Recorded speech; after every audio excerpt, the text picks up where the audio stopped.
Okay, welcome everyone, and thank you for coming. It is our pleasure today to have Dr. Maroof Shah talk to us on a very interesting topic, Ibn Arabi on heaven and hell. Dr. Maroof will also say a few words about the modern disbelief in heaven and hell and how Ibn Arabi interprets it. I'm sure many of you, maybe all of you, know Dr. Maroof, but I'll say a few words about his bio as an introduction.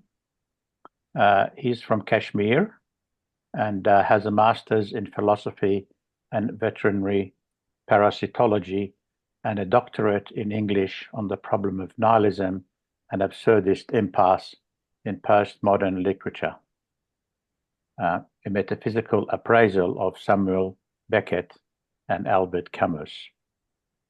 He has authored 3 books: The Problem of Evil in Muslim Philosophy, a case study of Iqbal, Muslim modernism and the problem of modern science, and perennial philosophy in the postmodern world, Enigma of Osho. I'm dying to know what that means. His interests include explorations on the interface of religion, philosophy, and mysticism, with more focus on Islamic tradition in dialogue with other traditions. He has widely published in journals of comparative mysticism, Muslim philosophy, and literary studies. He also has a regular columnist. He has been a regular columnist for English newspapers. When I looked on the internet to get a few words to say about Dr. Maroof, I found that I could have 5 or 6 pages, so I just presented here just a very small brief. So thank you very much, Dr. Maroof, for joining us. You may start whenever you're ready. I am ready. We will start with something from Hafiz, so that we can put things in the context. Hafiz says, everyone is God speaking. Why not be polite and listen? So it is the word that saves.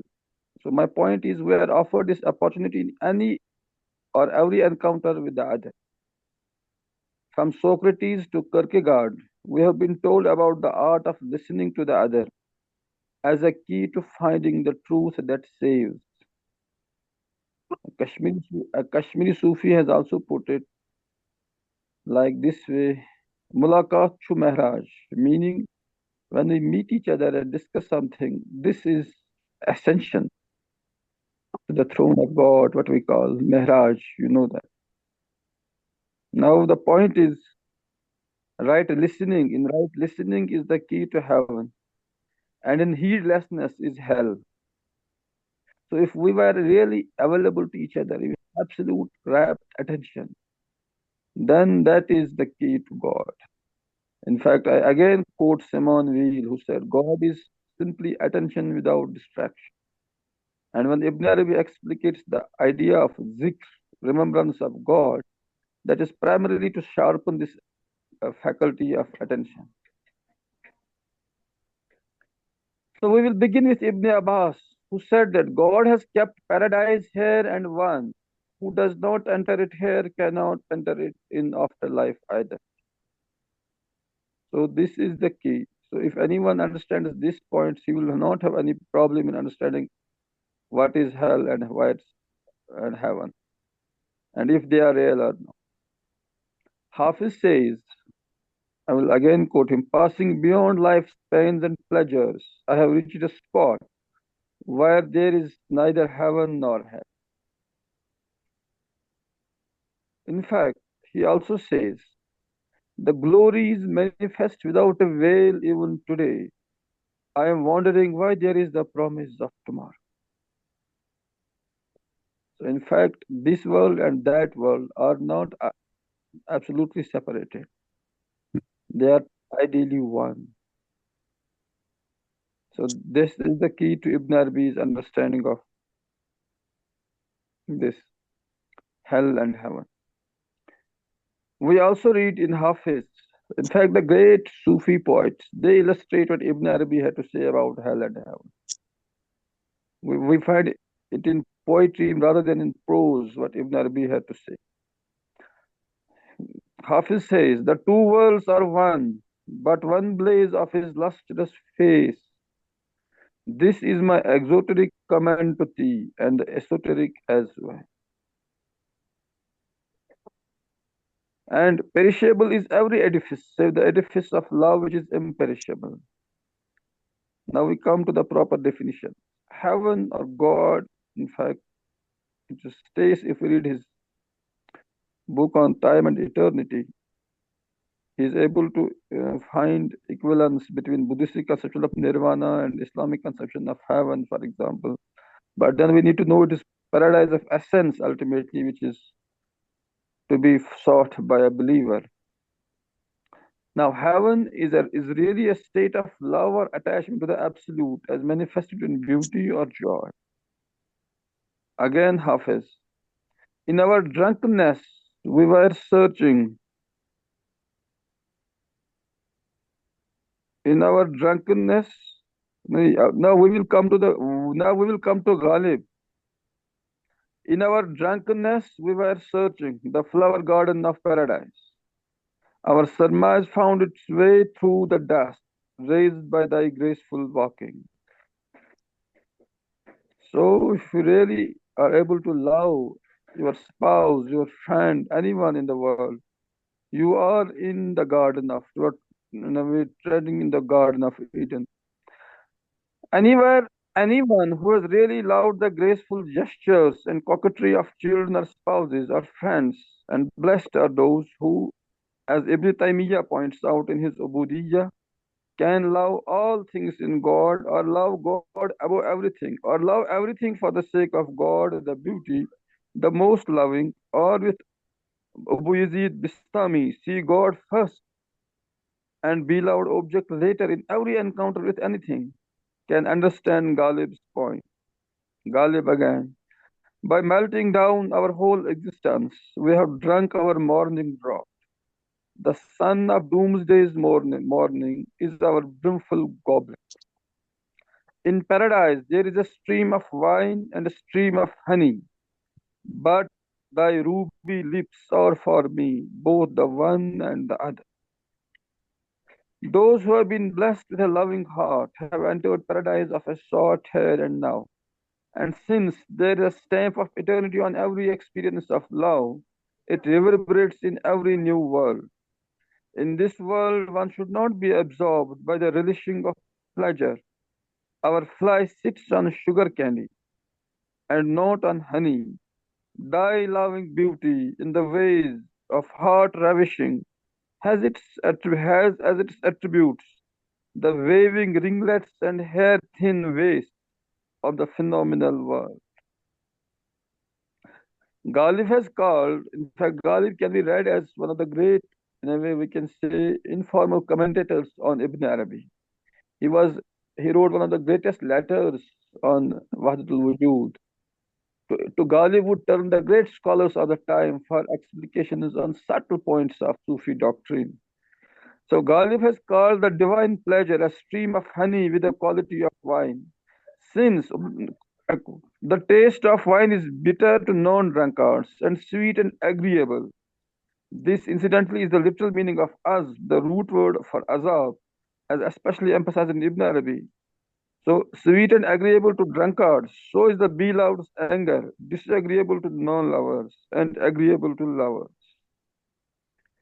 Now we come to the point that in the philosophy of Ibn Arabi, we find this Rom Landour, how he has tried to, in a way, argue the point of hell and heaven in Ibn Arabi. I quote him, then we elaborate what is Ibn Arabi trying to say.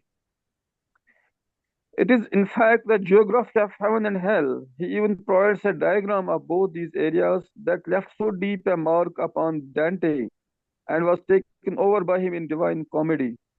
But having almost overwhelmed us with traditional descriptions of Paradiso and Inferno, Ibn Arabi assures us that there are mere words and he invites us to interpret them as we like, or as Rama puts it, or rather as he likes. Inevitably, the agonies of hell are both for Ibn Arabi nothing but symbols, and the existence of both heaven and hell in their financial meaning is denied by him. He regards both as purely subjective states of the soul. His hell is nothing but the realization of the self of its own enslavement, which is selfhood. One Arabic word for hell, Jahannam, he interprets as distance or being away from God.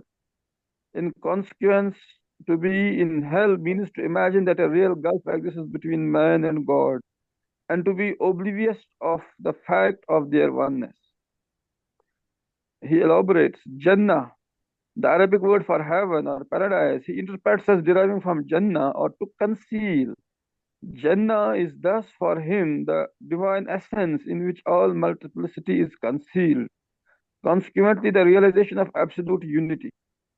In the one case, the soul, being the slave of a self that stands between it and the divine, imagines itself to live in separation from God in a world of multiplicity. In the other case, it enjoys the delights of living in a state of complete unity. Since Ibn Arabi insists upon the ultimate salvation of every soul, there is in the last analysis really little difference between his heaven and his hell. The only difference between the damned, whose existence he seems to accept merely to be on the safe side with the orthodox, I disagree with this point of Landau, and the blessed is that while the latter will behold a beatific vision, for the former the vision will be too veiled to be recognized. But finally, the veils will be removed even from their eyes, and even they will share that experience. Thus, that is absolutely true. In the end, God's mercy has the last word, and those who remain in hell, for them, hell is no longer a place for punishment. So that is to be noted. Ibn Arabi's heaven and hell appear to have much in common with those of Ibn Sina, Landau points out, but he is more charitable than the great Persian doctor. It would, however, be wrong to attribute his attitude to sentimentality or to some whim on his part. His heaven and hell form a logical part of a doctrine which cannot possibly admit duality even in afterlife. But this essential non-duality of heaven and hell is not manufactured artificially. It forms logical part of it. How could there be the opposites of real hell and real heaven in the system, in which all things, both good and evil, have their being in God, or rather in their own laws, which however derive from God? So this is the point. Now we try to understand modern disbelief in hell. Do you know the greatest one of the greatest arguments for atheists is the problem of hell. They can't understand how merciful God can create such a hell for non-believers or whatever. But as Sean has pointed out, hell is the proof of human dignity. Man is such a great dignified being that if he ignores the treasure within, so he automatically gets dragged into hell. So this is the cost of human dignity, that if you fail to recognize it, you are in a way tossed into hell. So the idea of hell is basically a tribute to human dignity. And now when we go deeper into Ibn Arabi, we find how it strikes us so well. Now we can put it like this. I have written on some pages here and there. I will quote from them that I have written here on these topics. Modern man has been in hell without knowing it and has gloriously misunderstood traditional religious way of it. Russell, one of the most respected modern thinkers, rejected theological conception of hell in very strong terms. We know his Why I Am Not a Christian text and other texts as well. James Joyce, one of the most important writers of the 20th century, parodied this theological conception of eternal hell in his famous autobiographical novel, Portrait of Soul, that you know. Most modern writers of young men also, the most modern writers, philosophers, and even theologians, not to speak of ordinary mortals, have faced great difficulties in comprehending religious notion of hell. I think we need to approach the conception of hell from mystical perspective to understand it. In Islam, it was Ibn Arabi who provided this comprehensive doctrine. Now, imagine that you were living in a certain place for years and then decided to move to some other place. The new occupant of your house suddenly discovered a huge treasure buried in your compound and you lost the huge fortune. The pain of loss and regret you will feel on coming to know this is akin to the pain of hell, which is realization that one has missed the greatest treasure, God. God was ours and the greatest joy that we could get in life. But due to our heedlessness, ghafala in Quranic terminology, we do not care to know God. This is the essence of mystical and Sufi conception of hell. Hell is the fire on our breasts, as the Quran says. Allati tatalu afida. What is burnt in hell? Nothing but self-will, according to mystics. This is what the Prophet ﷺ meant when he said that as long as there is the smallest grain of pride in one's heart, one cannot enter heaven. So one, in fact, refuses to enter heaven. God does not stop anyone to it. Why? Because there is I, the pride, which wants to, in a way, copy God. Pride is assertion of self-will, and Islam is submission of self-will. Hell is simply separation from God, the beloved, and this is willful separation. People love so much this world that they do not want to see God. That's why no one wants to die. In fact, death God has to arrange for us, even when we do not like. If we had really liked hell, we would have liked encounter with God. There would not have been any death. This has been pointed out by Shah. Now, hell is posthumous as well as in this life. This needs to be noted kindly. The Prophet ﷺ said that the scorching midday heat is from hell. Whenever we are lost in dreams, in past regrets, and not in the present, we are virtually in hell. In fact, we define depression as regret over past, and we define anxiety as too much thinking about future. Now, God is in the present. So people are suffering either from depression or anxiety. Now, for both Ibn Arabi's, this ilaj, treatment is remembrance of God, which makes us to come into the present, where God is. So whenever we are lost in dreams and past regrets, we are virtually in hell. Whenever we feel anxious, wish fate to have been more kind, advise God to manage things in such a way that our main desires get fulfilled, we are in hell. Those who are not content, who have grudges against neighbors or even enemies, and wish to take revenge, are not in heaven. I am reminded of a book on gynecology, which we read in our veterinary this training program. It was written by Hafiz. Incidentally, his name is it is Muslim. This gynecologist. Now, what is wonderful when his daughter had recently died. So what we find in this epitaph, he had written simple words to the Lord who pleased to take away my daughter, something like that. So it was such a great acceptance of this. So this is to be in heaven, to accept God's decree, even if we do not somehow like it. Those who are not content, who have grudges against neighbors or even enemies and wish to take revenge are not in heaven. In heaven are only peaceful souls admitted. Salam is their refrain. Those who have yet to clear their account with other people, who are not yet satisfied for lack of this and that thing, who are worried about their ego and its illusory empire, status, power, possessions, are still living in hell. Hell is not a joke. It describes our existential situation.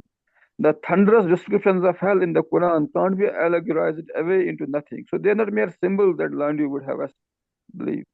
Ibn Arabi is insistent upon their literal meaning. So we will explain it later. Pain is terribly real, though it need not be physical pain or the fire from firewood or gas stove that God employs to draw us nearer Him or chastise us to find for our transgression. Do we desire heaven? Do we deserve heaven or hell? Ask yourself. Say the Sufis and mystics of other traditions. Are we still desiring this or that? Still madly accumulating possessions? Still full of resentment and complaints? Still wishing to live and avoid encounter with the blinding reality of death and God? Still evaluating things from the perspective of gain and loss and seeking name, fame, and other ego boosting things? Still resisting love and taking off and talking of only your child, your family, your nation, and not of the whole universe as your own self, as object of your love. You prevent your entry to heaven. Illusion and desire are still dragging you back to the dungeons of hell. But there is no reason for despair. God's mercy extends even into the heart of hell. The troubles in the world purify us, as does hell. Hell has been called as mother according to one interpretation of the word used in connection with hell, Umuhu in the Quran. Ibn Arabi's views on hell have been widely criticized by his theological critics, but it is seldom noted that he is perhaps the most literalist among the Quran commentators in matters eschatological and these otherworldly things. In fact, he is best known for respect or adab vis-a-vis revelation. His only restriction lies in applying his notion of mundus imaginalis and suggesting that the traditional descriptions of hereafter should be understood as comparable to dream imagery. He denies eternity of suffering in hell. He argues that ingeniously that fire will be cooled and hell will become a place of bliss as God's mercy encompasses all things. It's not everlasting and it is not completely impenetrable to divine mercy. Hell is painful rending asunder of the veil of passions and forgetfulness that keep one away from the vision of the beloved. It is unveiling of the truth of our deceptions and failures, and this lesson in self-knowledge cannot but be painful. No regret is painless. He interprets hell as separation from the beloved, from the reality which is of the substance of joy. Since God is real and reality is of the substance of joy or anand, if we are willfully separated from it, it means we are not in that joy. So it means we are in hell. Heaven is the joy of finding oneself or perfection of self, and hell failure to be oneself. In his Kitabul Fana fil Mushahada, he interprets hell as lack of submission, be it to the explanation of his friends or as imagined distance between the seeker and God. And so all are in that condition until they follow him who says, I am your Lord. For him, it is the exclusive choice made out of ignorance or short sightedness of certain limited enjoyments that veil men from the full awareness of God, which ultimately constitute each particular dwelling among the many levels of hell. Here we should understand his description about certain other sects, no other religious people who have faltered on the way. After lifting the veil, he sees that he considered as his happiness to have been really suffering and potentially purifying punishment. This is in Fusus. There is no such thing as sadistic, revengeful God. Hell is realization that one has not been true to the theomorphic image in which one is in reality made by God. Reality cannot be subject to sentimental criteria of a humanist who thinks he owes nothing to reality and should be spared the encounter with his own veiled reality. But from Ibn Arabi's perspective, no such critique is warranted. Modern man who vetoes transcendence is living in a sort of hell or purgatory because he does not know what a heaven is like and that it is accessible. God, self-love is hell, and nothing burns in hell except self-will. Hell is the friend's taunt to a soul that failed to see its lofty station. It is unveiling of the truth of our deceptions and failures, and this lesson in self-knowledge can't but be painful. I will try to skip it. And if one chooses a darkness, ugliness, and filth out of one's own free will, God still wants to help by showing the soul its true station and its missed opportunity. That's why hell has to be there. Seeing the face of the beloved is such a bliss that failure to see it on account of our passions and attachments to the objects of desire is to be in hell. It has been remarked by modernists that eyes are here to see God. If we are not seeing God in this world, it means such a great loss. Now, how many people can really say that they know God, they know self, and they have tasted something of heaven? So this is Ibn Arabi's test. He asked this question to everyone. If there were no pleasures of heaven and no beatific vision, there would be no hell either.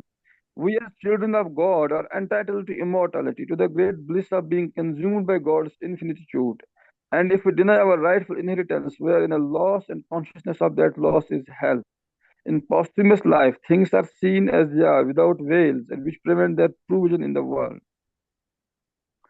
For Ibn Arabi, hell is thus not externally imposed by a capricious vindictive being, but simply chosen by a soul in accordance with what it has been in the world. If we have read Swedenborg's great descriptions of afterlife, this precisely is his point, that souls themselves go to the heaven or hell, as per their own what they have accumulated in the world, their own nature. The souls themselves, in accordance with their deeds or karma, opt for hell, as that has been their reality, their station, and their achievement. Swedenborg famously saw souls dragging themselves to hell in his vision of the other world. God has an irrevocable argument against men on the day of judgment. We will be our own judges, as our own organs give testimony, as the Quran states. A correct understanding of traditional conception of hell would dissolve most of the objections that have been raised against theodicy. If we closely reflect on the Islamic conception of God and his attributes, his 99 names for a consistent understanding of hell, it becomes clear that the popular perception of hell is grossly incorrect, and any view of it must be consistent with the understanding of gentle, the forgiving, the guardian, the watcher, the wise, the witness, the loving, the friend, the noble, the pardoner, the light, the guide. These are translations of some of these 99 names. A consistent understanding of these names is possible only through esoteric hermeneutics as a metaphysical plane rather than as a theological plane. Ibn Arabi has provided such a reading, and I would say Ghazali has also provided such a reading in his explication of 99 names. Ibn Arabi's foregrounding of the in-between realm, the realm between the world of spirits and the world of bodies, or between the intelligible and the sensible realms, which he called mundus imaginalis, alim khayal, was one of the several factors that prevented Islamic philosophy from falling into the trap of a mind-body dichotomy or dualistic worldview, as Critic notes. It accounts for angelic and demonic apparitions, visionary experiences, and other metaphysical and non-physical phenomena that philosophers typically explain away. It helps understand bodily resurrection and other eschatological data found in scriptures. For that bodily resurrection, we need to go to Mullah Sadra, who was much inspired by Ibn Arabi. Now, as opposed to every romantic and dualistic understanding of love, Ibn Arabi envisions love as lying at the center of reality, as is the case in Plato, world mystical traditions, in fact, in all religions. Love and self-denial go hand in hand. The denial of the self is the cornerstone of all religions. This allows the higher self, the spirit, the inner man in us, to take reins, and the tread of values, goodness, beauty, and truth are then realized, and life becomes transformed from its otherworldly, alienated, fragmentary, fear-ridden, sorrowful, restless state of life to life divine, which is integrated, blissful life that radiates peace and love. In Dostoevsky's father, that we read this Brothers Karamazov, that this very garden is a garden of Eden. We just only need to know this. If we are just able to unconditionally love for a moment, we enter heaven here and now. The attributes of divinity are appropriated by the traveler on the path. Religion is built on this transformed vision of life and worship as God, as love, beauty, goodness, and whatever beautiful names or aspects that there are. That's why in Ibn Arabi we find he's the greatest explicator of the path of love. Now,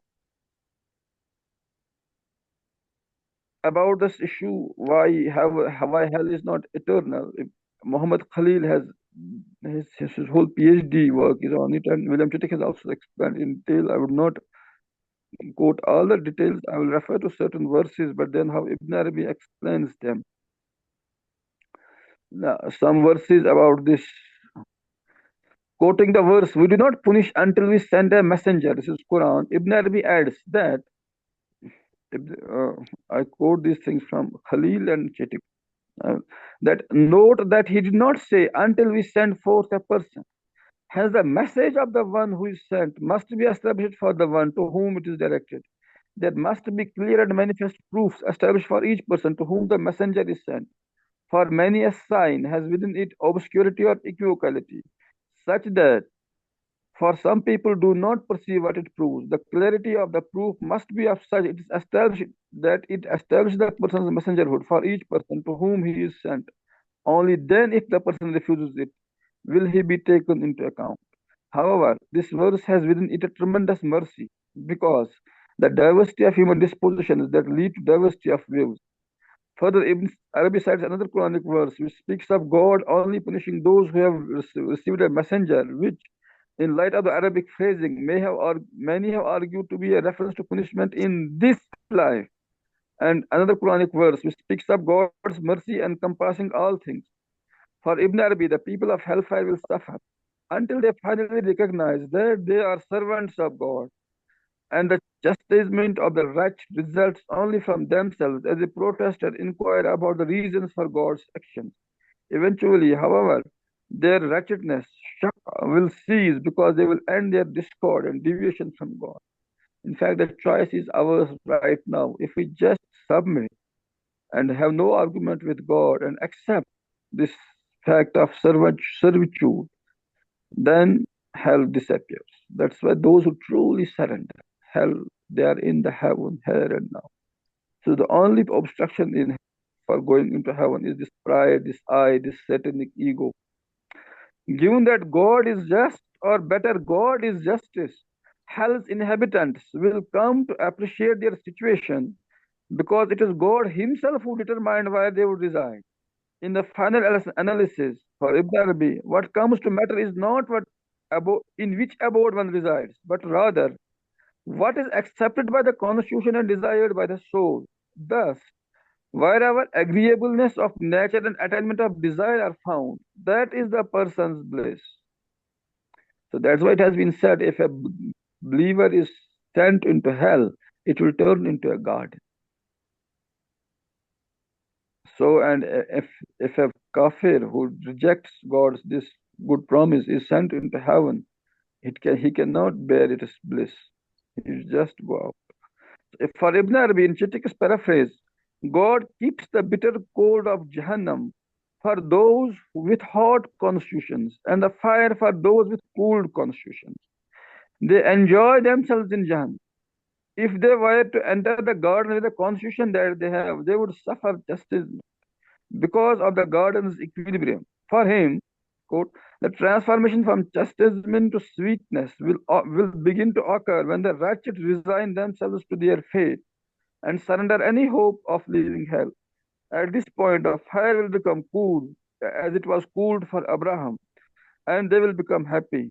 After this first bliss, their pains will vanish, and they will begin to find their perpetual chastisement to be sweet and pleasant. Ibn Arabi states that the people of hellfire will not die, since they will find relief through the removal of pain, and they will not live, since they will not enjoy the same bliss enjoyed by the people of heaven. A bliss that would be something in addition to the fact that he has relieved them in the abode of wretchedness. Thus, Ibn Arabi interprets the Quranic statement, each party of idolaters rejoicing in what is theirs, as referring to the next life. This is because such rejoicing is not known in this life, or rather, it occurs for many, but not all. I will try to conclude in a few minutes. Citing and paraphrasing the Meccan revelations, Chitik notes that a soul's wretchedness derives from its refusal to submit to God's wisdom and to accept its own nature. People suffer the fire of hell because they do not trust God and insist that the world needs to be changed to accord with their own personal desires. The wretched have chastisement only from themselves, for they are made to stand in the station of protest. They seek the reasons for God's acts among us, His servants. Why did such and such thing happen? If such and such had been, it would have been better and more appropriate. Explicating the master, Chitik elaborates. So this is a beautiful passage. By protesting against the way things are, people dispute with the real, who has given everything its creation. Eventually, however, their state changes and they come to realize that there is no profit in questioning God and refusing to submit to their own nature. Then the chastisement is removed from their inwardness and they achieve ease in their abode. They find an enjoyment known by none but God, for they have chosen what God has chosen for them. And at that point, they come to know that their chastisement had been only from themselves. In fact, we find in a prophetic tradition that God will test those who will say to him that they didn't know the messenger or some issues with them.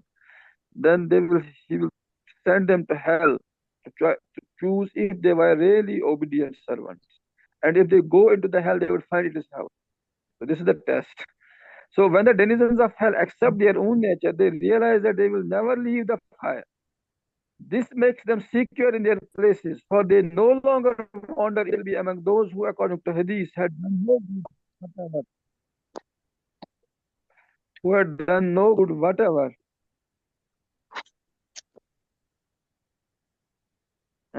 Who had not go to whatsoever in the world, but would be taken out of hell by the most merciful. When they give up the thought of living, they become happy. So they enjoy bliss in this measure. This is the first bliss they find. Thereby they find that the chastisement is sweet, for the pains disappear, even though the chastisement remains. So one corollary from this is wherever we are in fact in heaven, if we truly understand. We are in the perfect station, which determined by our past actions, karma, what is called. We must be situated in.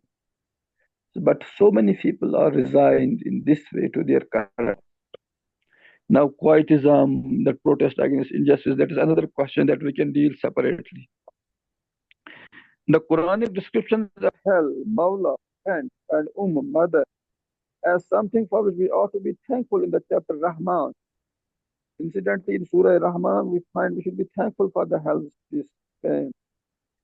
This Ibn Arabi's elaboration of the canonical descriptions of the universe as the breath of all merciful, and mercy as refrain and having privilege, are best understood in terms of ontology of mercy that encompasses hell as well. When we note purgatorial function of hell, since most all its denizens become entitled to heaven after some stay, and how it is manifestation of divine name of majesty, and how it is a painful realization of one's own failure to be true to oneself or divine image in man, and how its nature gets changed or its pain turns into sweetness, or how it continues at every moment to be penetrable to divine mercy that keeps its denizens alive and enjoying certain concomitant things, analogous to relief from itching by scratching cloth, as noted by Al-Jili, Ibn Arabi's great commentator, in his Insani Kamil. And in fact, incidentally, Jili notes that he saw Plato in heaven.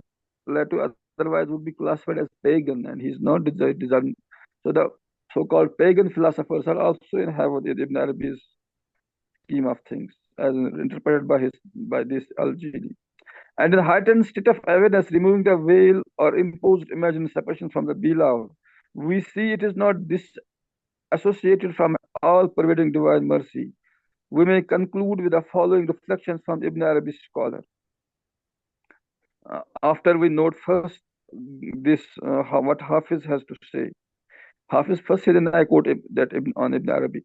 Hafiz says, now is the time for the world to know that every thought and action is sacred. That this is the time for you to compute the impossibility, that there is anything but grace. Now is the season to know that everything you do is sacred. Now, this concluding quote, God provides mercy within each human in the formation of their primordial nature, fitra, that inclines towards perfection, towards mercy, and recognizes the tokens of its similitude in other human beings and ultimately in God Himself. An important implication of this is that religious and social diversities among humans are also manifestations of divine mercy, and that while the promise and threat of paradise and hellfire are acts of mercy to encourage one to seek the love of God, God in His infinite mercy cannot permit any of His creatures to languish forever in the hellfire. Thus, Ibn Arabi argued that even figures infamous for their evil, such as Pharaoh, will be redeemed and hellfire extinguished, a position for which he was severely condemned in later medieval polemics. Thank you so much. Wow, this is amazing, Dr. Maroof.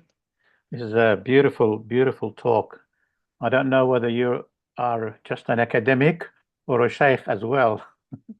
You haven't just told us about heaven and hell theoretically. You actually took us there experientially. So this is beautiful. Thank you very much.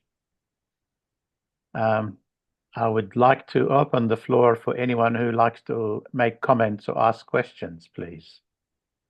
Feel free to just talk, and if I see two or three trying at the same time, I might choose one of them and the other to follow.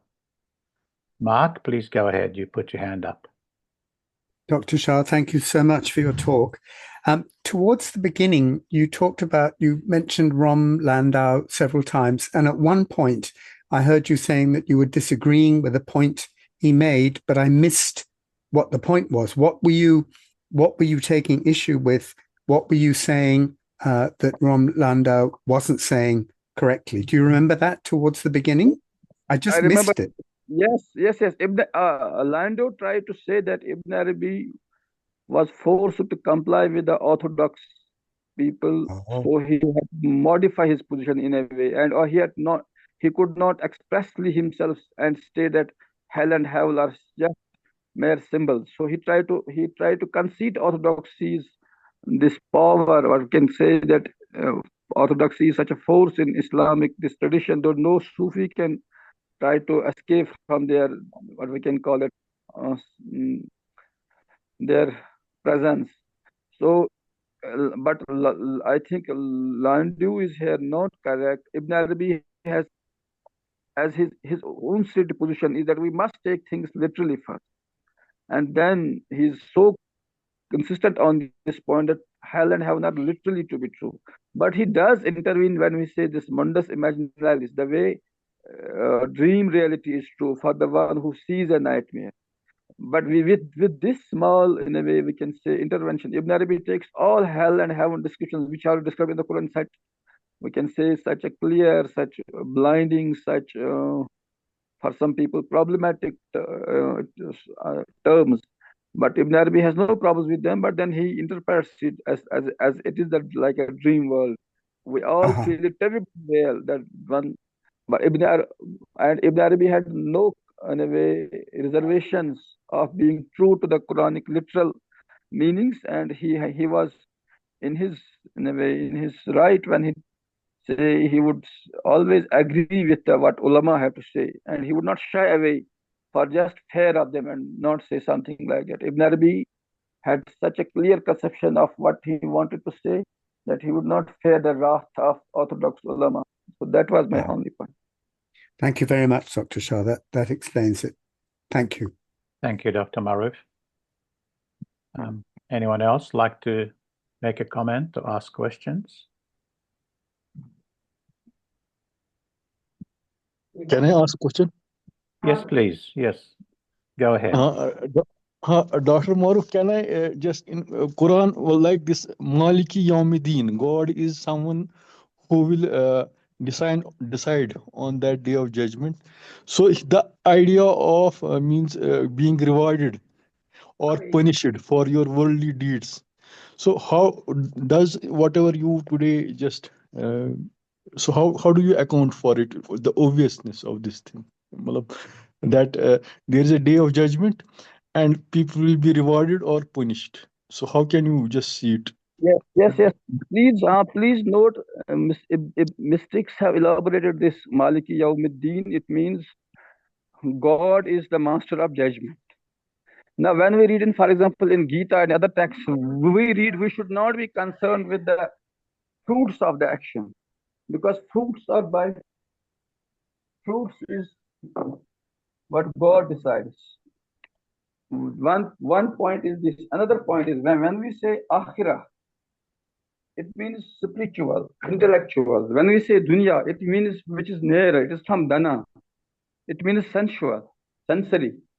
So in mystical understanding, dunya and akhirah refer to sensory and intellectual oblique spiritual realities. So if in fact if you read Quran, generally speaking, it does, we know in Arabic grammar there is primarily there is muzariya, which covers both future and the present. So descriptions of the hell and heaven are generally in muzari.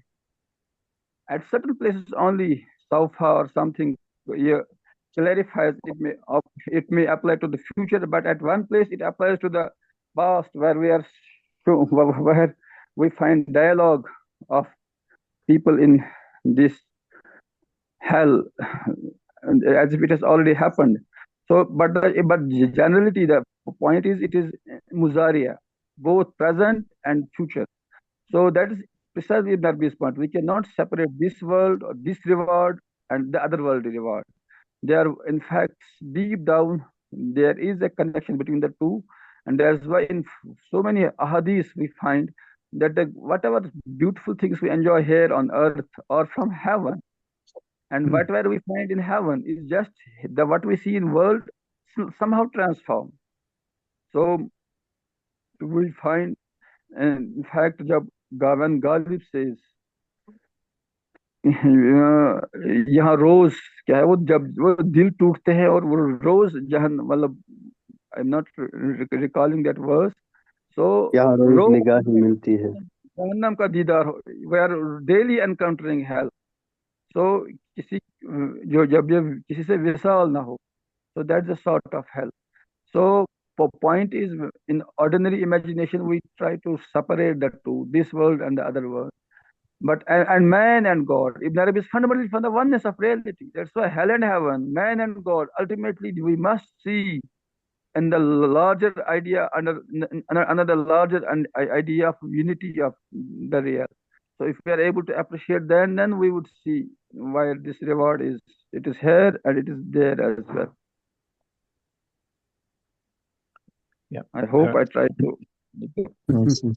So is there a theory of justice then? You can say how is justice seen in this thing? Yes. Justice. In fact, justice is, in fact, at every point, anyone who refuses to be open to love, anyone who refuses to heed the scriptures, heed the God's commands, heed the Sharia. That's why in Ibn Arabi we find we must follow every Sharia of this commandment. Why? Because it is very simple. We are made of the substance of joy. We are made we must orient ourselves towards the perfection. That's why beauty, truth, goodness, justice, the other great Platonic and Ibn Arabi was called in a way the son of Plato. When whatever we find in on justice in Ibn Arabi, in Plato, in Ibn Arabi in a way concedes this. In also Farabi, Muslim philosophers have generally built upon that.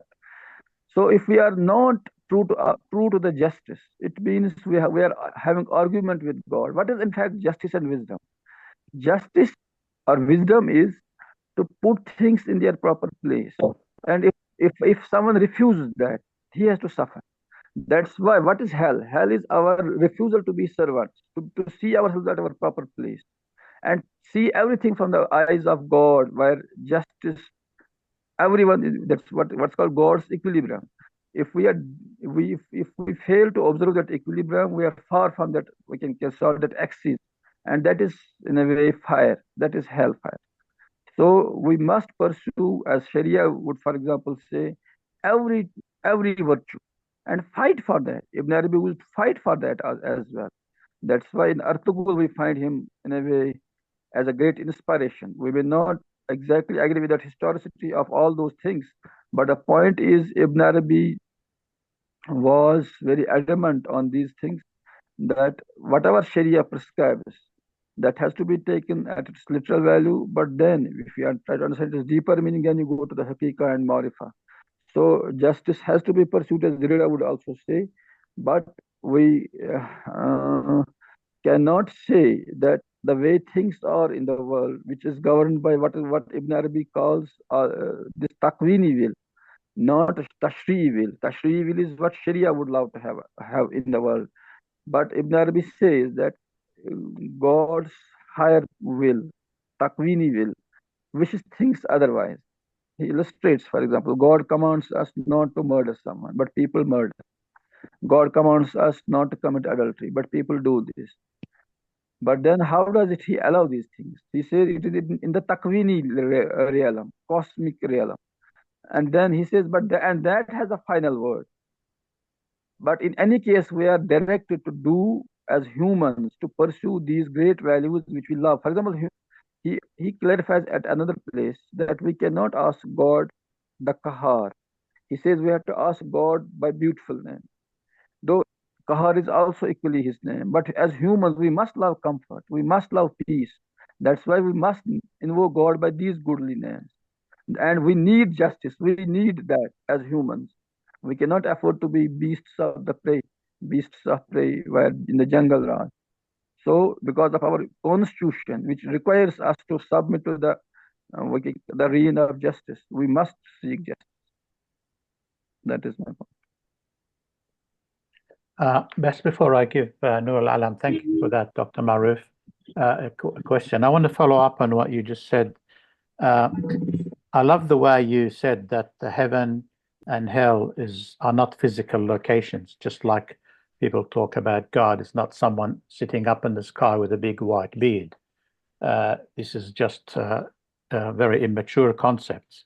And I love the way that you said hell is doing a good job, that God is wanting to purify our egos and clear the pride from the self. So what remains is the pure, which is at one in unity with God. And I loved the way that you said hell is not eternal, which means whoever does experience hell, it's a temporary purification process that one sits in for a period of time until the purification is complete. Then one can be immediately back in heaven, because heaven is always here and now, just like hell is here and now, depending on the subject ourselves. But I just like to have this question about the way the day of judgment is always seen as something that happens later on after people die, whereas the way you were speaking a lot was implying that the day of judgment is happening every moment. Every action that we do is being judged as we act it, and immediately we can get the judgment by going to hell here right now as we speak. So this concept of thinking that I can do whatever I like now, and maybe I'll repent tomorrow before I die, kind of thing. So, can you comment a bit on that? In fact, it is a very important point, and that typically distinguishes between Sufis and so-called exoteric ulama, and what we call exoteric ulama. Hafiz, any Khayyam and any poet you take, where there is no post-dated chak. In ulama's point of view, it's a post-dated chak. We have to do action here, then wait for tomorrow for God to give us this judgment. But the point is, we know the Bible will also say the wages of sin are death. Now this death happens here and now. And second point, if you read any mystical commentary on 10 Commandments, so why do we find first love of God and love of neighbor? Now, in fact, God has to be, in a way, what distinguishes between Sufis and non-Sufis. It's Sufis insist that we see God here and now, and others think we can wait for the tomorrow. But the point is, if we take simply seriously this point, that God alone exists, as is Wahdatul Wujud doctrine. So heaven and hell and everything is here and now. And now the second point about time and eternity. Since time is not absolutized, or there is only the present moment. So there is no such there is no possibility of having it tomorrow. Point is, when Jesus describes heaven as a state where children would be, or where there will be no time. So we are any time we in this human world, or when we appreciate beauty, some breathtaking beauty, or when we enjoy love, or enjoy any beautiful moment, even a good meal, for that moment time disappears, and we say we have truly relished this. So all joy in this world God has kept in any experience where time is not found to be. So that is in encounter with eternity. That's why art has a great value. Art, in effect, in the imaginal world, art, as this William Blake would say, world of imagination, puts us into contact with God as such. So my point is, all great art in philosophy, when philosophy says it is here to invoke wonder. Philosophy begins in wonder and ends in wonder. What is wonder? Wonder is a state of Hera. And in Ibn Arabi, we find the greatest station of Hera, wonder. So in wonder, by definition, you find world a different place, a heavenly place. All those couples who are in love, they find their feet are above the ground. So anyone who looks at the world like with the eyes of love feels this world is beautiful beyond image. It is heavenly. That's when Buddha saw Nirvana, was given Nirvana. He said every blade of grass was in the Nirvana. He said absolute perfection everywhere. So my point is in those blessed moments which are given to every man, those many people are heedless. We find intimations of immortality and eternity here and now. And those who are traders, who want cash, who want these post-dated checks, who have this we can call very exoteric mindset, they only think that there is another world only where we are getting rewarded. But when we say in Islam, in Prophet Sallallahu insisting that in ibadah you can get halawa, special lazzat, special ecstasy of doing worship, that is in fact from the other world, from the heaven. You by perfecting virtues, you taste something of the heaven. That is why it was said virtue is its own reward.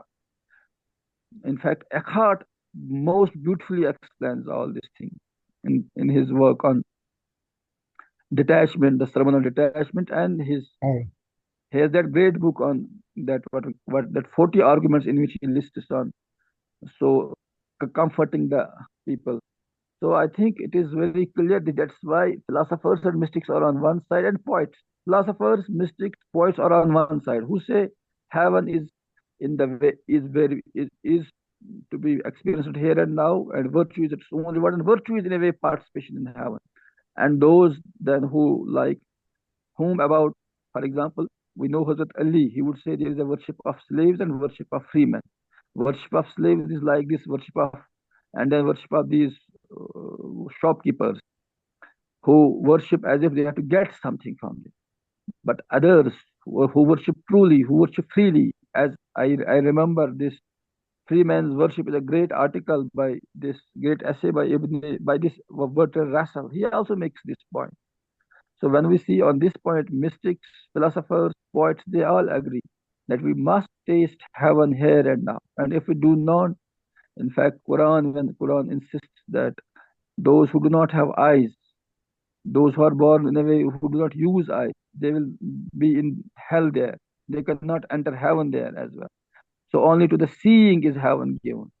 So why are there eyes? Eyes are only to see God only in the world. So when we see God, we see heaven. So as Bistami would insist, he would never see anything without seeing God first.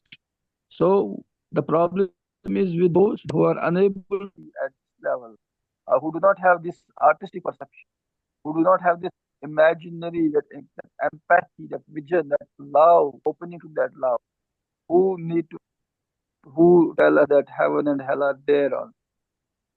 I think I try to make it. Yeah, that's beautiful. So, in other words, you are probably trying to say as well that it really does depend on us because people talk about the grace of God is needed. So I'm understanding from what you're saying, the grace of God is always here for everybody. There's no lack of the grace of God to anyone. What is lacking is our personal agreement to it. In fact, Sean has precisely made it. He says God, grace is ever available, but we are not present to receive it. Yes. That was what Hafiz's point. There is only grace. Now, then how we define grace in more, let's try to understand. Grace is to be in our actions spontaneous, as thought teaching would express it. Non-action accomplishes all action. What is grace? Grace is that natural flow where we do not find any obstruction. Oh, what opposes grace is pride, ego, assertion that my will should be done. So if we leave this self in fana and then enter into the world of baka, what Ibn Arabi insists on, then we find as if we are always carried away by God. Our hands are God's hands. That's what Iqbal would say. Haath hai Allah ka, bande mumin ka haath. Man's hand, mumin's hands are really God's hands. So to live in the world to live as if grace is ever present, that is the true ihsan. In fact, Islam distinguishes three levels.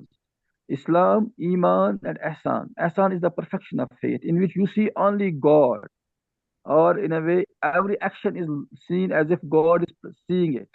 So the point is, when you present any action for the sake of God, it will be done with perfect style, perfect beauty. So if we are able, that is grace. What is grace? Grace is grace opposes basically action. Action is calculated. Action is where human agency is invoked. But grace is where divine agency is in a way invoked. We say we surrender. Let God do.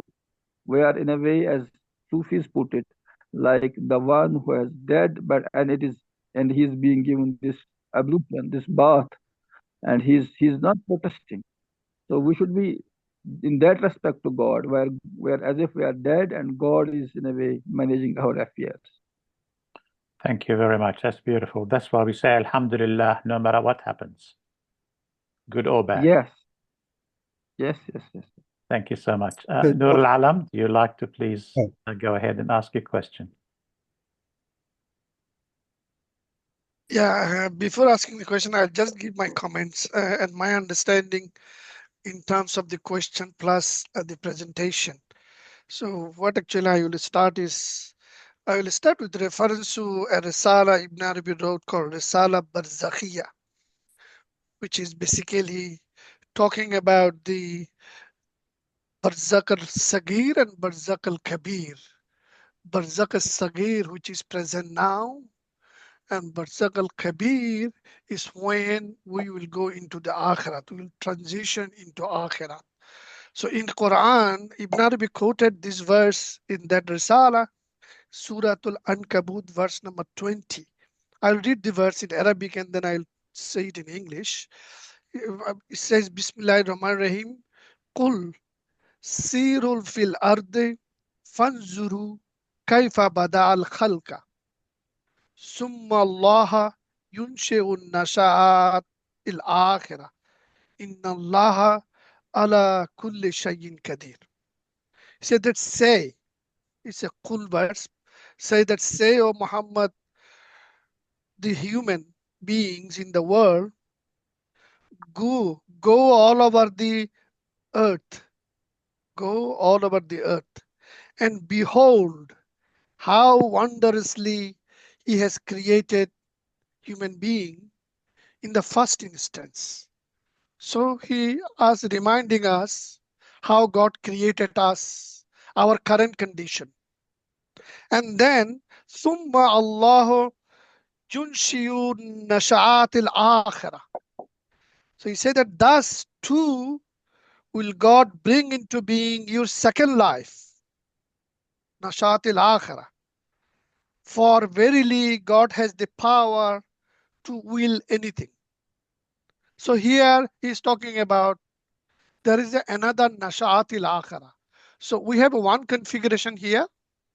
It's bound by time and space, bound by our free will, bound by doing good and bad, those sort of things, because God has guided us. And here we create good and bad for us, heaven and hell for us. And then, of course, our transition happens, we go back to Him.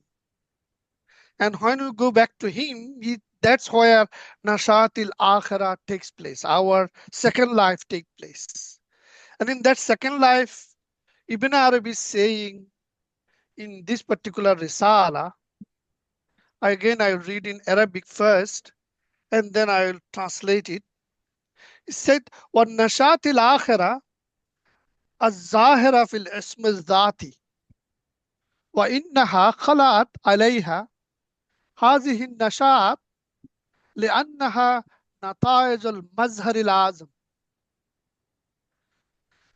المختص بالدار الآخرة وهو مظهر لتوسع دوائرها وأحكامها واتصافها أو ظهورها وزخواراتها روحانية فتكون فيها بحسبها على نقيض المظهر التي كانت عليه في الدنيا.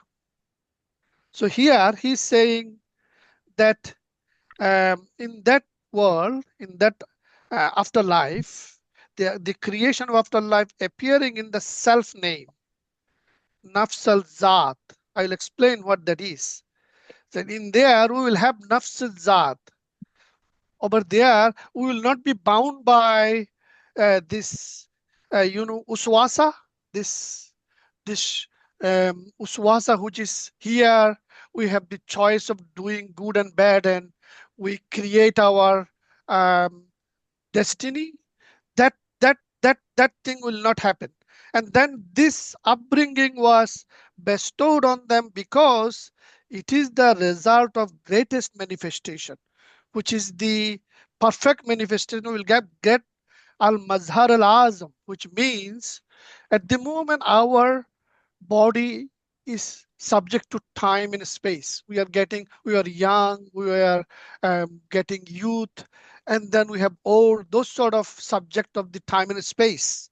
But over there, we will have that Mazhar al-Azam will be eternal youthhood of human self. We will have eternal health and youth, and there will be no fatigue of illness in heaven. You will also witness manifestation of mercy, justice, and eternal happiness.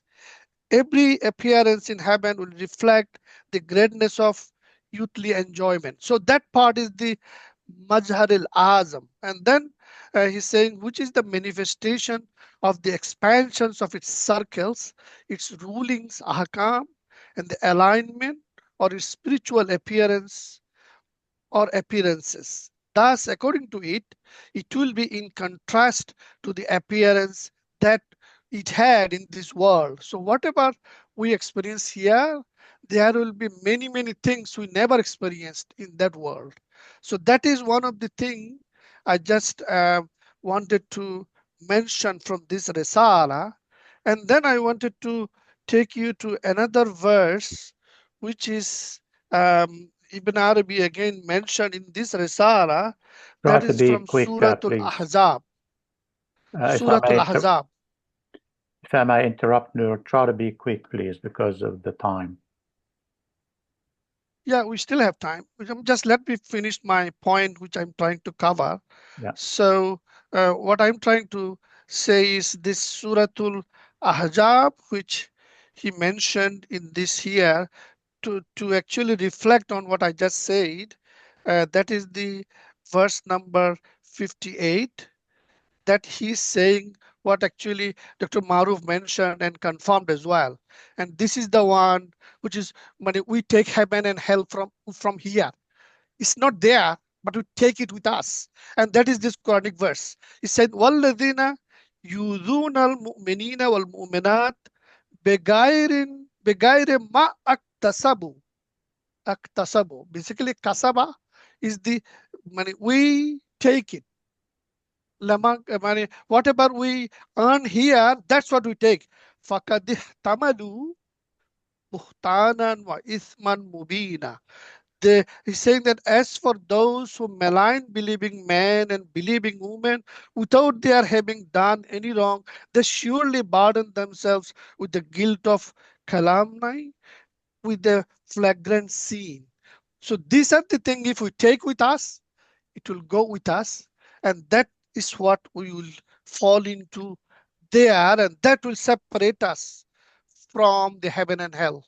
And so if we take as the sin, we will be in there in hell, and if we take with us happiness, we will be in happiness there. So that's what my point. And there are many other verses in the Quran is talking about our hand is what is actually earning the good and bad here, and that's why they call it, this is the field cultivation ground where we are building our heaven and hell. So that's what I think all scripture says it. So in that context, what Dr. Maroof said and what Hafiz said and what other interpretation, I do not see any contradiction, though it sounds like there is a contradiction. This is what I am trying to add to what Maroof says, Dr. Maroof says. Yeah. Thank you, Noor.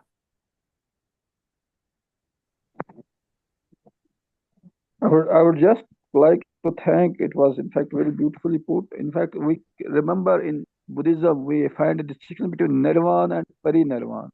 Nirvana is obtainable here and now, but when there is body. But when we have body is no more obstruction with us, then we can get access to what's called parinirvana. So by definition, when there is no more body in the other world, there we are able to, in a way, access higher pleasures. Nishatul akhira, what Ibn Arabi would say. So you put it so well. In fact, the distinction between this world and other world is this body of space and time would not be there in like this is in end. So those pleasures, that bliss which is hidden because of this our being fleshy creatures, are subject to all the limitations, they will not be there. So that's why that is in a way where our bliss will be naturally magnified. Thank you so much for pointing out this. Thank you, Dr. Maroof. There are quite a few questions in the chat if you want to read them. Yeah, I will.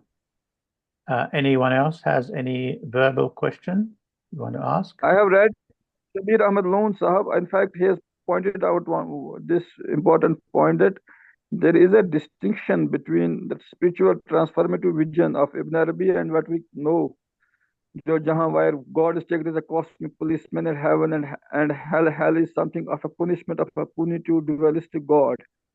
Against some, as if God is seeing something and then he gives a judgment, and then so ordinarily the vision is like that. And now how Ibn Arabi transforms the whole thing, then but I think that makes it existentially and more meaningful the way Ibn Arabi sees it. And Prophet Sallallahu said, Aduna Mazratul Akhirah, which Noor Alam was just trying to refer to. We are cultivating here and now what bears fruit there. About Quran, about our posthumous life. There is a verse in the Quran stating, "Sharper is our sight on that day." Simply, nothing else. Since the veil is lifted, the sharper is our sight. Otherwise, those who are able to see in this world, they see only God there. They see it in as Dostoevsky's father Zosima points out. This garden in which we walk in the morning is the garden of faith. The point is, are we able to cultivate that much love here so that we cannot imagine that punitive, that judgmental attitude. So whosoever leaves judgmental attitude, that's why Maliki Yawmiddin, one of the meanings of Maliki Yawmiddin is we leave judgment to God. We no longer separate people in terms of sharp judgments and then see. That's why Ibn Arabi would once insist that there was a great Abu Nuwas poet, but then he was much infamous for his moral transgression. But then he said, those who distinguish between Abu Yazid, who was a great saint, and Abu Nuwas, they are in error. So we must not judge here. That's why we have been quite insistently told by other traditions as well, judge not, because it is God's in a way prerogative to judge. But here in this human world, we often pass judgments. So that has to be resisted. So I think that is what the point made by Shabir Sahab in his question. Thank you. So you said you just answered, you read Hakim Roof, and that's what you answered? Hakim Roof has asked, is it purely symbolic or strictly literal? I'll read it for you if you like. The Quranic interpretation of hell is depicted as a place of burning, whether with iron or fire. This raises the important question: is this depiction purely symbolic, strictly literal, or a combination of both? So I think we try to explain it. It cannot be purely literal because we know that fire, because this body, this space and time, these things would not be there. Now we all know this. Yeah. So it cannot be, but that does not mean it is merely figment of imagination or purely symbolic. Since Ibn Arabi is insisting, literally we have to take them, but then he brings the central conception of that alamic khayal, which is between sensory and intellectual world. There is that world of barzakh in which these things seem to be in a way literally happening, like they happened in the dream world. So to that extent, they are literally true. But it is true for the dreamer, not for the other world. So it's not objectively true for everyone. So with that distinction, we can say they are both literal and they are symbolic as well.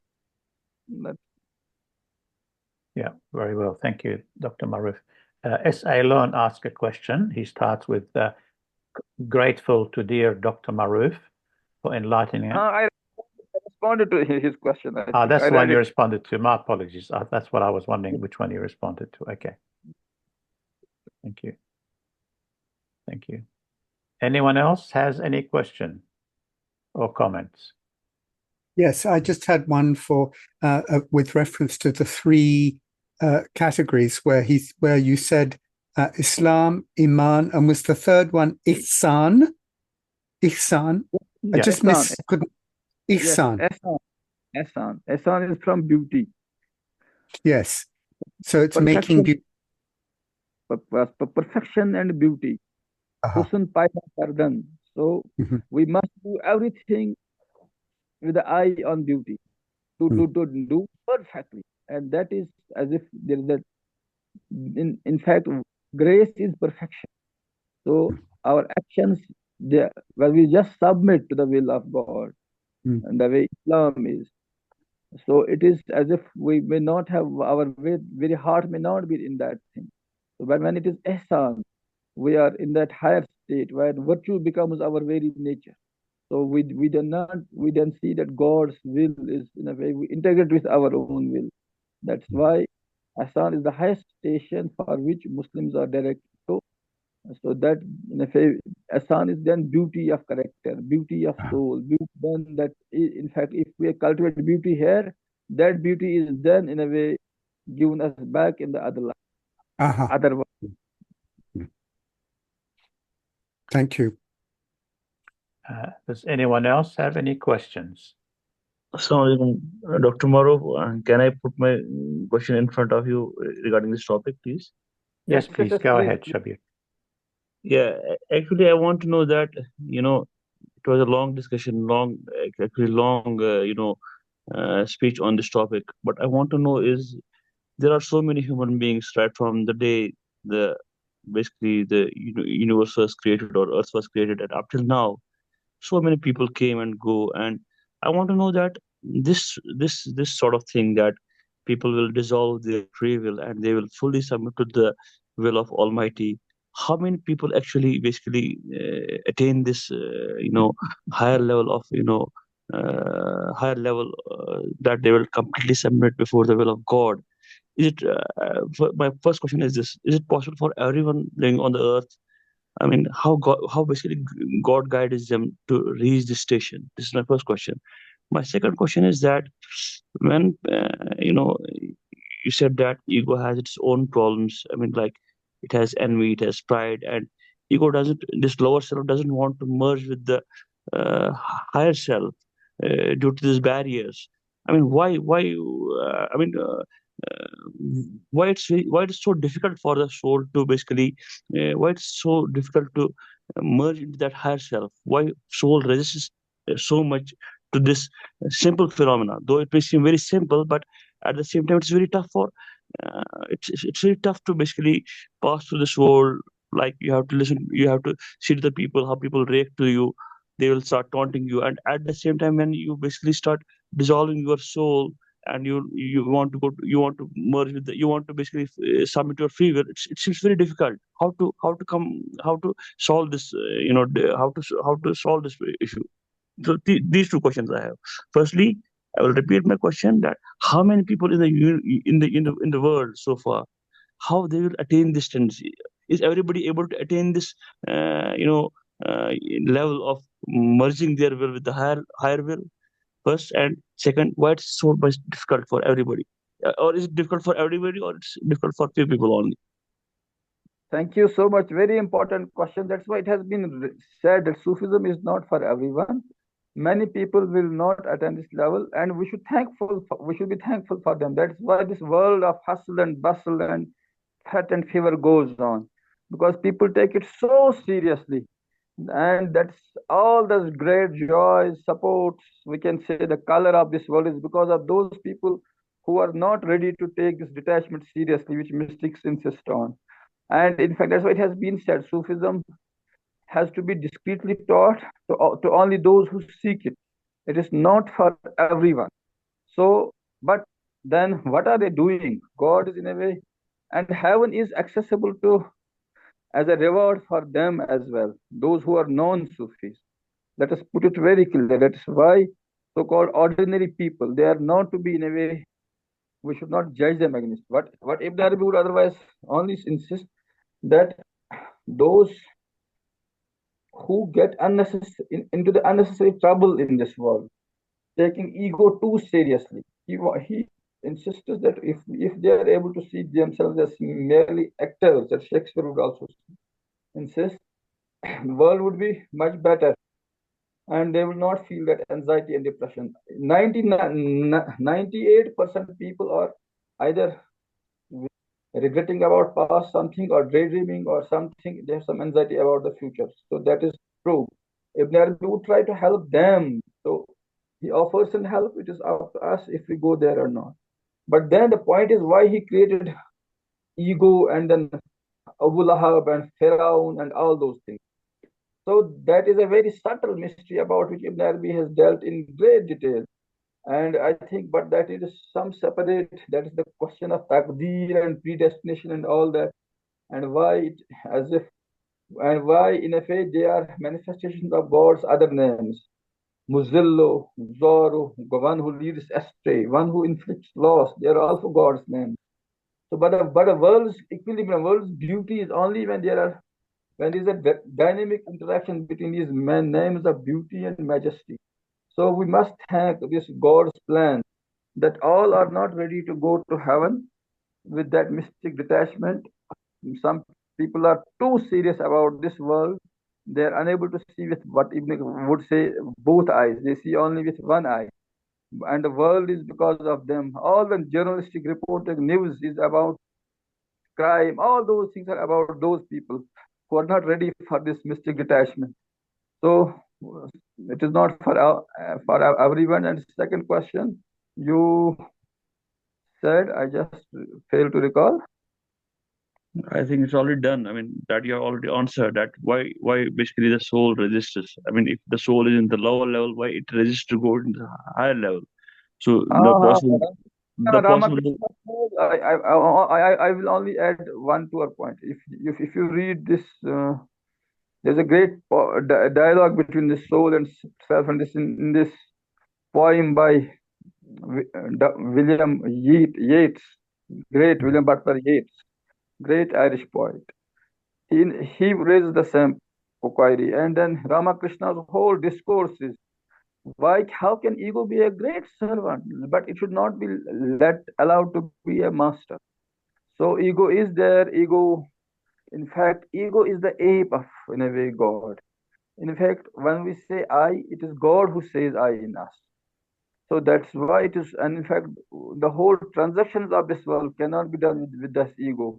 But our only problem is when we insist that this ego is the real self, then that those problems, and we take it too seriously. But then when any pain, any humiliation, or death comes, and we see it is not there at all, true or real, and even in dream, or even in when we die every night to sleep, when we sleep, we find God, we find our encounter with God as pure consciousness. And in the morning, we say we had slept, but when we find ourselves in absolute peace, because ego didn't obstruct in the night. So ego, in a way, creates problems for us. We are unable to enjoy the world in the right spirit. So in that sense, Ibn Arabi is for everyone. But that point that not all will take mysticism or this tariqa and Ma'arifa seriously, and it is not for everyone. So that needs to be also kept in mind. Thank you. Which brings us. Sorry, go ahead. Can I please put one more questions related to this topic? Yes, Now, please. you said that one of the condition, one of the pathway when you basically start merging your lower self to the higher self, or you'll start surrendering your will before the will of Almighty God, is that you will start loving. I mean, unconditionally. You will start loving. Now, this loving unconditionally, has it got any limits? I mean, if you start loving unconditionally, then loving anybody or loving people around you, loving animals around you, it doesn't have any limit. Then at the same time, you have other things. You have people. For example, I will give you an example. You go to your neighborhood, you will see poor people over there. Now, loving means that, okay, you take your resource and start basically try to dispose of their issues, their problems. But at the same time, now you have your own family, you have your own responsibilities in that context. And now, where to find a balance? I mean, loving when you start loving means that there should be how to balance these things. I mean, this I'm not able to understand. Okay. Hello. Yes. Yeah, Shabir Sahab, I think this is the I mean, test. one thing. This loving also means giving. I mean, if you start loving, you have to start giving also. There may be the cases that when you start loving, it may be basically deep down in your heart that you want to do something for the people who are basically in need. At the same time, this will be one of the conditions that you may feel in your heart. But when you are having the resources in your hand and you want to do something, but why to cut off the why to make a barrier? I mean, why to set the limits? How much you can give and how much you can basically keep for your other responsibilities which basically God has put in front of you. Yes, in fact, this is the serious test. When Sufis say how ordinarily it is said that one has to give 2.5% of the property of this savings as zakat. But Sufis say one should give 97.5% to God as infaq. and we find Aslaf giving 30% in general or more. And the point is, say Ibn Arabi gave away everything. Ibn Arabi gave away. So great saints are not attached to property or this and that at all. They see world as the children of as the al khalqu ayalullah, world as this God's ayal.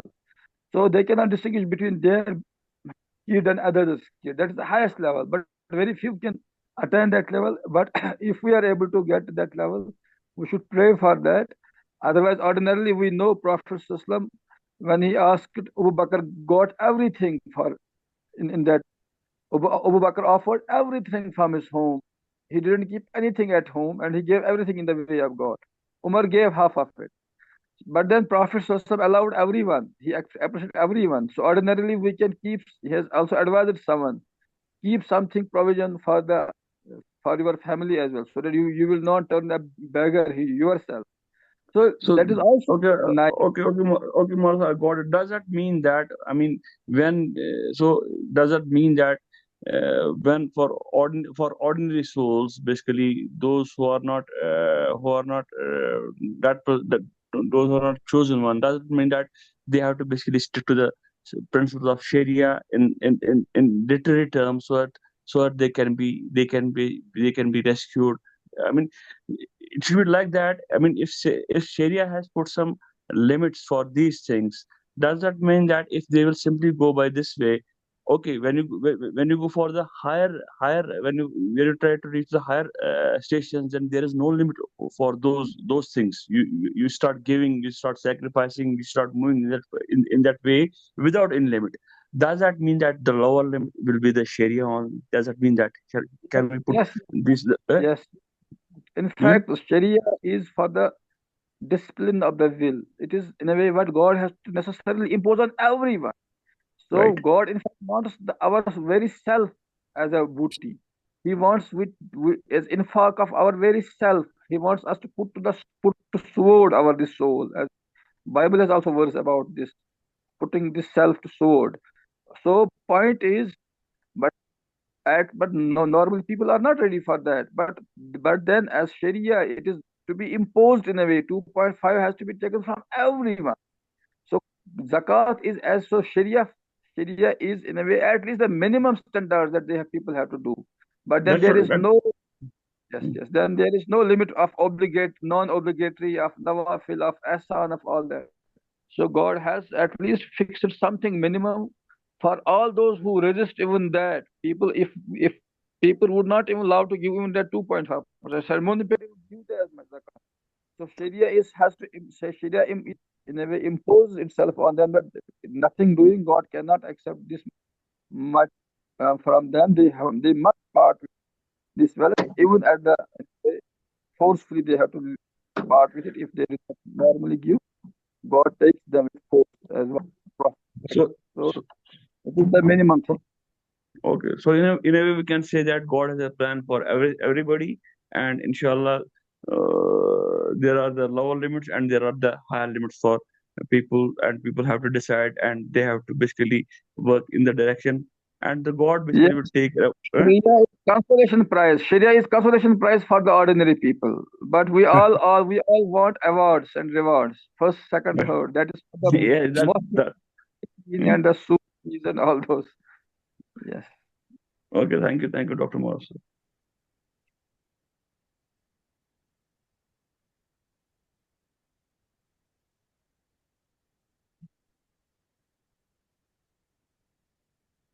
There's a question from Haris Rahman.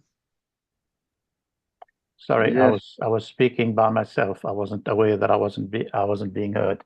Okay, I'll let Haris Rahman make the question first. You mean to read it? Okay. All right, I'll read it. Dr. Maroof, do you really think the concept of heaven and hell found in Ibn Arabi's philosophy has no limitation? Is it possible to have even better interpretation of heaven and hell in any way? I'm not getting It is, personal. Do you feel there could be mystics with the interpretation of heaven and hell in its essence? I would say it is a very interesting question, but since it has been agreed by the scholars of Mr. Jannah that mystics have the same language, they try to speak the same truth in different ways. Whatever Ibn Arabi says in, for example, in Islamic tradition, we can find similar descriptions of Eckhart in Christian tradition, of Nagarjuna in Buddhist tradition, of Lao Tzu in Chinese tradition, and of Shankara in Indian tradition, and of, we can say, other mystics in respect to traditions. So we can say we can always put it in a more, we can always improve on anything. We can, especially in the new, for the modern postmodern audience, we can put it in less in more simpler terms. In that way we can improve upon it. But the truth, the essence of truth which was unveiled to the great saints and sages, that would remain the same. That in that there is a rule, old is gold, and we cannot improve upon that. But we can improve upon the style of presentation. We can make it more lucid for our own limited understanding. That is. Thank you. I just want to comment, or maybe it's a question about Shabir Malik when he mentioned. I'm just wondering whether we can say there is actually many, not just one, or not just high and low, but many, maybe hundreds or thousands or millions levels of human development or spiritual development. So we're not all at the same place.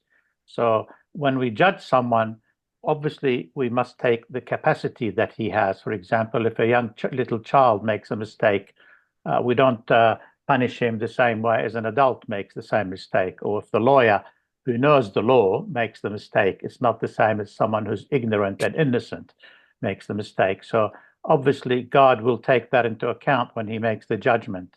So which really brings two things here is that, human beings need to be aware that each one of us is in different levels. We can't compare ourselves with the one higher than us, and we can't compare ourselves with the one lower than us. We can only compare ourselves with where we're at and what our next step for development should be, what we should do. And yeah, that's I don't know what you think about that, Dr. Maroof. That is exactly, these words are from Abdul Kalam Azad in his commentary on the Quran, that we must always look higher with on the plan with those souls, that spirits, and I mean saints and sages who have gone higher and higher, and we should not judge, and we should not judge people. It is Ibn Arabi's point as well. Anyone in the world is on the straight path. It is Ibn Arabi's central point. we're all on the straight path, but we need to know how. Some are PhDs and some are just in first grade or second grade. So people are in a way caught up in their own karmic and other entanglements. That's why they are unable to do what we expect them, why they are not spiritually advanced, why they are not this and that. They are in a way in their, we can say, immature or first stage, first grade, primary stage. So we have to handhold everyone. So we should not judge anyone. We should not hate any sinner. So, but we should hate sin, of course. So that explains it beautifully, that we have to look higher and higher and higher, and not compare ourselves to those who are in a way deeper into the in the hell of these moral, we can say, transgressions, and all those who are unable to purify themselves from even small gross passions. So you put it well, I think. Thank you, Dr. Maroof. Thank you.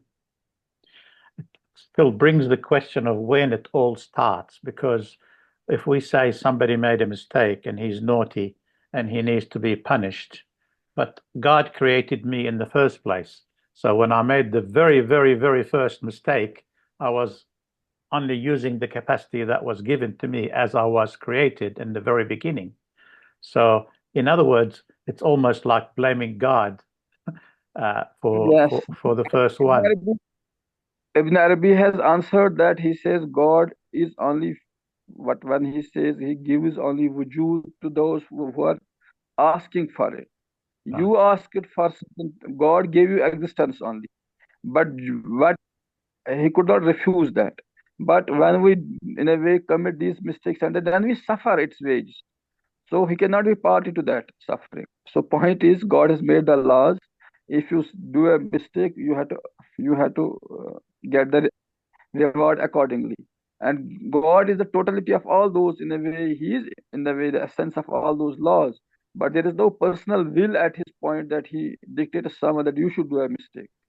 He only gives existence. He only gives wujud. He only gives those, we can say, and then He is not party to any bad thing, any wrong, virtuous, any this non-virtuous thing that is good. That Quran categorically states to God belongs higher only. And whatever evil you find yourself in, it is your own soul's earning.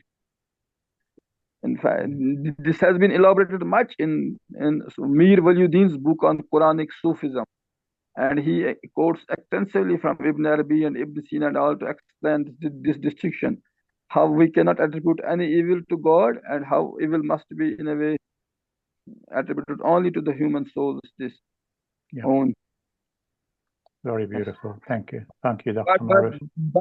But lastly, to put your point as well, Hafiz has a verse. He says, "Oh God," he means, "it is only because of our adab, because of propriety, that we say we have sinned. Otherwise, it is all your business." God saying. That's beautiful. Yes, that's beautiful. As long as we also say that with adab. Yes. Thank you, Dr. Maroof. Anyone else have any other comments or questions? I have a note in the chat that Haris Rahman has put there. I think it was after you answered this question. He says, as you said, Sufis speak the same language. I completely agree. However, does that language really use words? Isn't it about hal rather than qal? Don't you feel whatever said could have fallacies? Aren't they just analogies? It is right, but whenever Sufis comment, they use words naturally, that they use language, and language has its own limitations. That is granted. Ideally, Sufis would love to stay silent, and they have sometimes, but that is not possible. Ibn Arabi had to say so much. This is all. Eckhart had to say so much. All great mystics have written volumes and volumes, but the limitations of language do impose, and they are not able to, in a way, describe all. Halls are best left to personal experience. So that is always a limitation. That is, we should always take certain things with a pinch of salt, even the words of the Sufis, because of inherent limitations of language to put experience into words. Yes, he's very right in that. Yes, very true. Beautiful. Any other questions or comments? Maybe I'll have room for one more. Well, thank you very much, Dr. Maroof. That was very, very exciting talk. It got many of us engaged and interested in listening and learning. It's fantastic. I think we made a mistake so far. We have allowed you not to give us lectures very frequently. Now I'm going to put more pressure on you to come and give us more lectures more frequently in the future, because you have proven that you are needed. Thank you so much. Thank you. It is always a pleasure to listen. Ibn Arabi advises us at one place that if something negative is said about a person, he should have no anxiety to reply, to explain his position. And that is the qualification of a good murid. So it is always better to listen. So I would love you to listen. So that is why Ibn Arabi would say, we should not be much lecturing. We should be listening to others. That's a great thing. Yes. But you are providing the facility for us to listen, and you are bringing to us the words that he has spent time on collecting, the appropriate words for us. Thank you so much. Thank you. Thank you. It was a pleasure. And thank you everyone else for joining. It's a pleasure that you are all here.